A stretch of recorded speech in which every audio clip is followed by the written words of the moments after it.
जो भी लोग मुझसे प्यार करते हैं तो मैंने सबसे यही गुजारिश करी है कि जब मैं किसी के लिए कुछ कर देता हूँ ना, क्योंकि मुझे रिटर्न में किसी से कुछ भी नहीं चाहिए, मुझे सच में कुछ भी नहीं चाहिए तुमसे। मेरा वो वाला रहता है कि ले जाओ, मुझे चाहिए किसी से नहीं, और मैं सबको दे सकता हूँ। आप मेरा हाथ काट लो, मैं हाथ दे दूंगा आपको, तो कोई बात नहीं, आप लेके जाओ।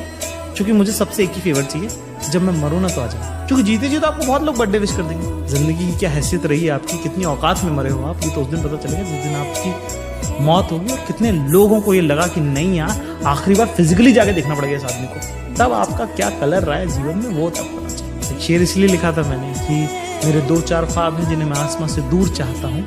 जिंदगी चाहे गुमनाम रहे पर मौत में मशहूर चाहता हूँ।